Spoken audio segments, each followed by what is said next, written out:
Hello, and welcome to another edition of And Just One More Thing.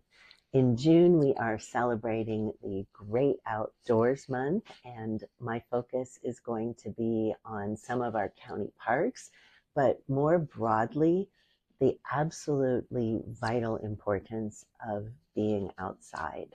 We know that being outside in nature is essential to our mental health, to our physical health.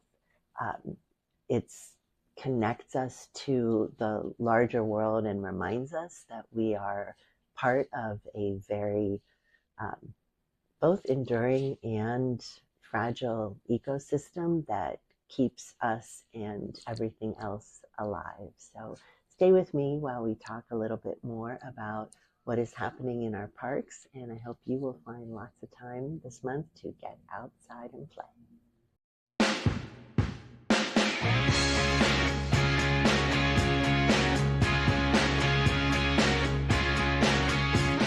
Mountain biking is one very popular outdoor activity, and today my guest is Jessica Tseng, who is the board president of Silicon Valley Mountain Bikers and the founder of the Sisterhood of Unicorns.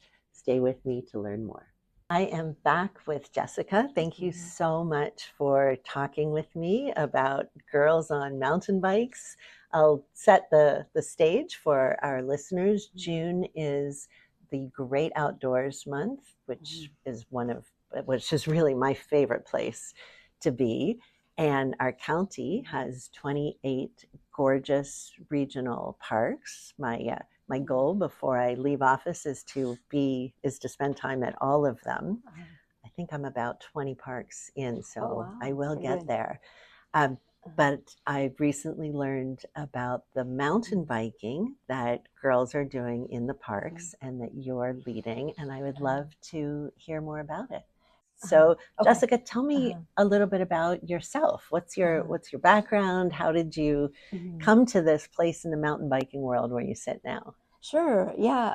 So I actually worked in the tech industry for 20 plus years. Okay. So I worked in a lot of the big tech companies here, Apple, Facebook, Airbnb. Heard of all of those? Yeah. And so, yes, I worked 20 years in the corporate world. And about 3 years ago, I decided to leave all of that behind and actually dedicate my life to mountain biking. And to giving back to the community. Was there a trigger 3 years ago that made that the moment? Yeah.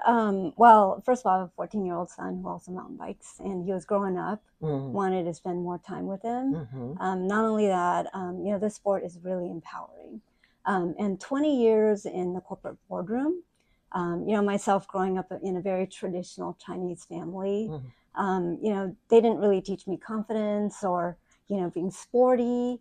And so, I really had to fight my way through the corporate world. And so coming out of that, realizing it's really important for women to support women and to support girls. Absolutely. And to build a community for them is why I started the Sisterhood of Unicorns and this girls program to get girls on bikes. So tell me about the name. Yeah, so unicorns. So the mountain biking, the sport of mountain biking is, very male dominated. A lot of times girls, especially families with girls, they don't think, oh, girls on mountain bikes? No. Soccer, fine. But mountain biking, I'm not sure. And so, myself, I do a lot of mountain bike racing as well. I'm one of the few women that's out there racing. And so us women on mountain bikes definitely are unicorns. Thank you. Got it.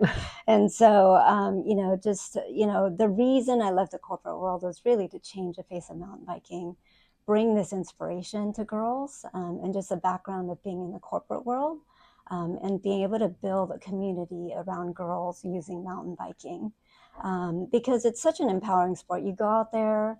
Not only is it beautiful outdoors in our 28 parks here, to be able to enjoy the outdoors, being on a bike is so freeing too. To be on two wheels, it doesn't matter, what background you are, socioeconomic background, what shape or size you are, or what chaos you're going through currently. But we're out there in the beautiful outdoors together. and we're able to, you know, it just kind of levels the playing ground, like all of us, it doesn't matter. We're out there outdoors having fun together, and just empowering each other.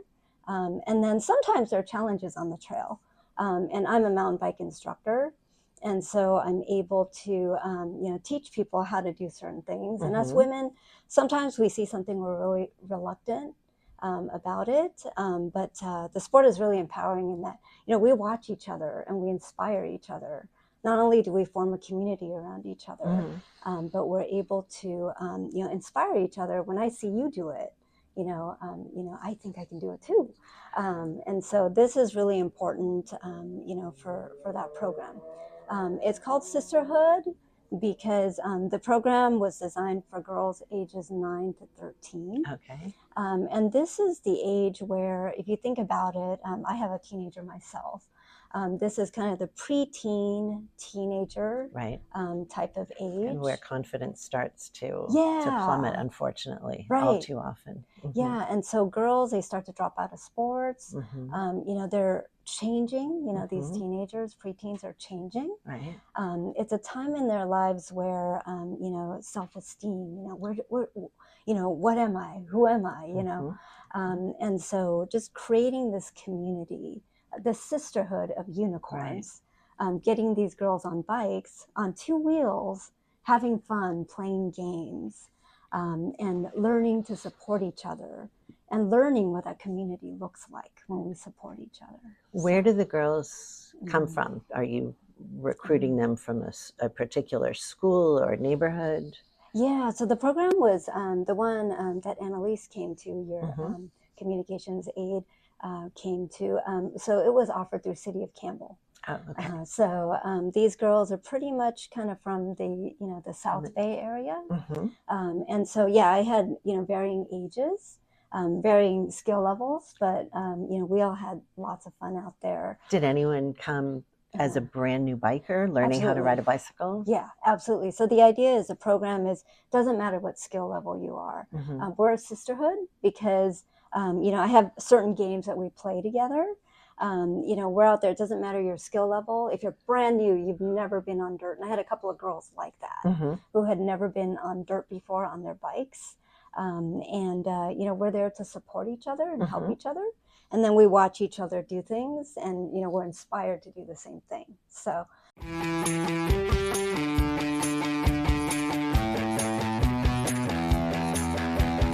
My name is Jessica. I'll start off. My name is Jessica. My favorite food is Rice Krispie treats. Yum, yum, yum. And then we're going to pass the chicken. So what I'm going to do is hold my arm up high like this. I'm not throwing. I'm going to let go of the chicken and Petro's going to catch it. Did you see that? So play with your gears a little bit. Whoa, you are fast. I am old. All right, Eliza. Yeah.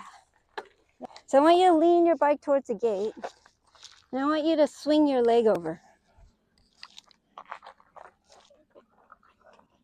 Yeah. Yeah, and then I want you to step through. Yeah, and see how my bike's on the ground? It's okay. Hi, my name is Marley, and I'm 12 years old. The camp I'm at is called the Sisterhood of Unicorns, and it's like a girls' mountain bike camp. Going downhill was like you feel the air, and it like cools you off. Not just that, but it's like just fun in general. Like the adrenaline of going downhill. I think this camp is not only about mountain biking, but like also about making friends. Yeah. All right. We're coming. We're coming. We started. Nice, Marley. Audrey. Nice. Okay. Yeah. All right, Summer. Roll over it. Nice. Yeah. What did you do today that was fun? Jump. That thing. The steep thing? Yeah. Yeah. Was it a little scary? A little bit. Yeah. It got steeper in the middle, didn't it? Yeah. Yeah. So a lot of times you have to let go a little bit to come down. Yeah. Right? So a lot of times to maintain that smooth momentum, you got to let go of your brakes a little bit, right? To continue. So once you see what's ahead, right? Just like in life, when you look at what's ahead and you see it and you focus on what's ahead and you let go a little bit, it's much smoother, isn't it?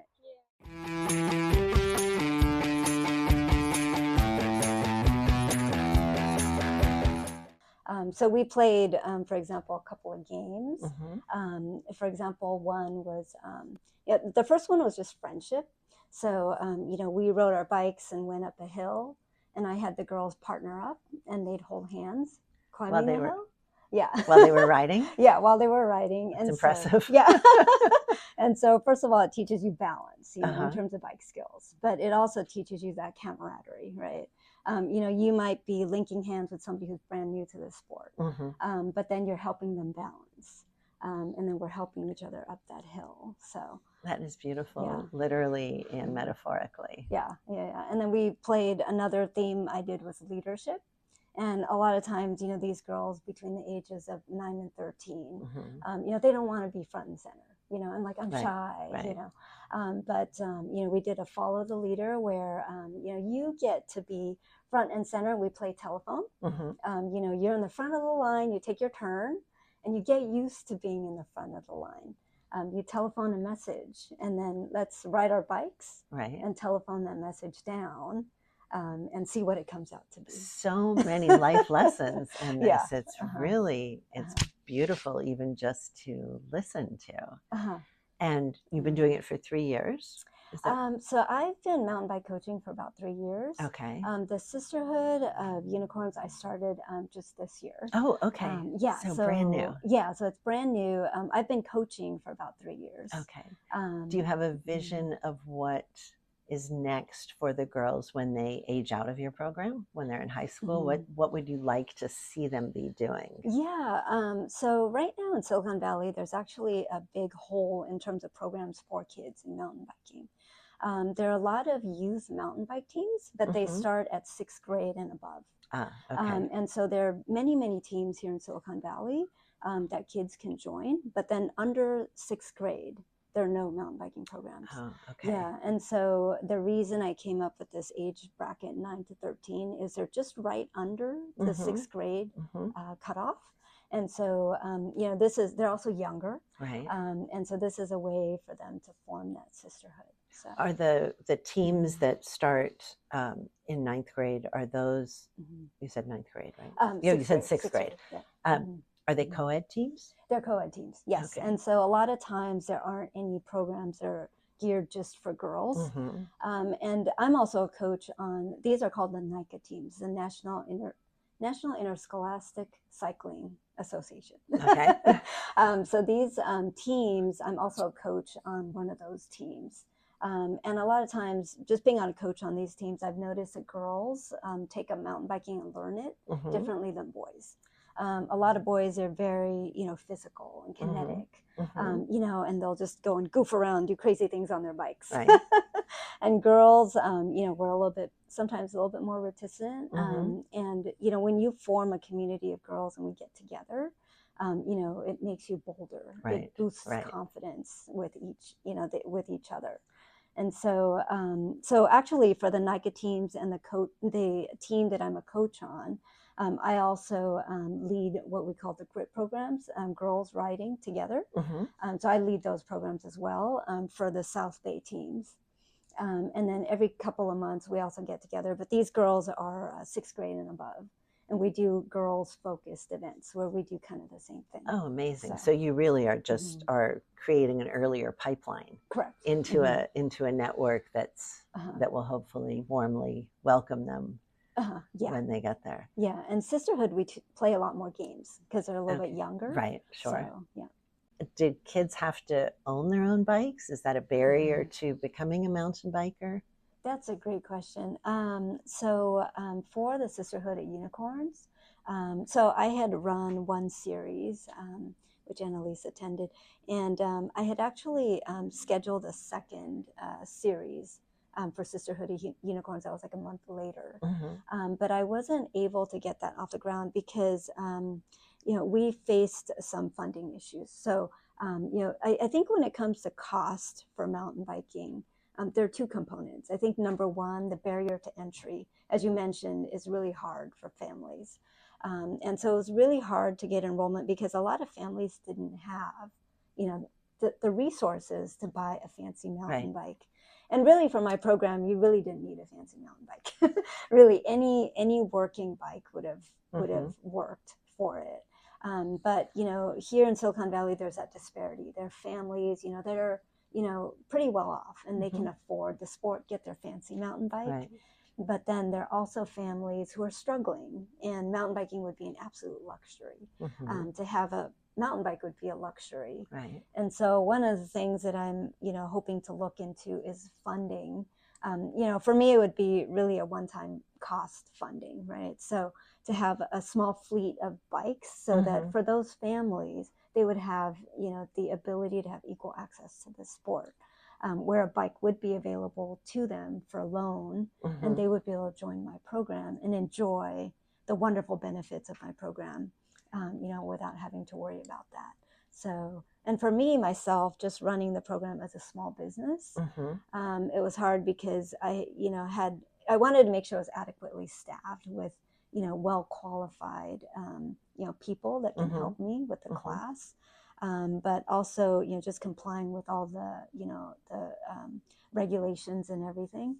The cost of running that program was hard, and to be able to keep the price of the class affordable as well. So, yeah, so hopefully I can find a solution. That's great. Maybe you can set up a nonprofit specifically for the bike fleet, and hopefully your 20 years in corporate America gave you some good contacts that might be happy to make contributions to it. Right. This whole thing sounds incredibly inspiring. I admit not something I ever would have thought about, not being a mountain biker, but the way you describe that, and the physicality and the leadership, and especially at that age, just feeling your body in such a positive way, that it's about strength and about being healthy and about handling these big ups and downs, I think is just such an important message in a time, as you said, when bodies are changing, self-esteem can be plummeting, and there are so many other social pressures around what is important about your physical self. And this just, this seems like more than an antidote. It seems like a real replacement for something meaningful. Yeah, and nowadays, kids, my own teenager as well, is glued to their devices. So there's that. So it's even more important nowadays to get kids outdoors. And so the other role that I play is I'm president of Silicon Valley Mountain Bikers. And one of the things that we do is we do a lot of trail days. So, our organization, we advocate for trails here in Silicon Valley. And, we have wonderful parks out here. I love being out at the parks here, but they're not a lot of times rideable from our homes. And so, my son has a luxury of me hauling him off to Santa Cruz and wherever, because we're a mountain biking family. But a lot of the families here locally don't have the opportunity to be able to access the trails because they can't ride from home. And so one of the things that we advocate is, for pump tracks or bike skill parks that are located in the community. And we also do trail days. So we have one this Saturday, actually, where our mountain biking community, including the kids on the teams and the kids in the communities, we go out to the trails and we partner with the rangers, and we actually fix up the trails to help, like, for example, it's raining and it gets eroded.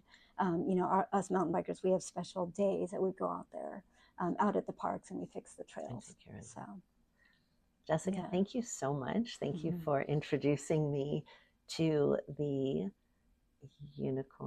Sisterhood of Unicorns, and to this whole world of girls mountain biking. And I hope it inspires some parents out here to maybe enroll their girls and learn more about it. Awesome. I will be right back with just one more thing.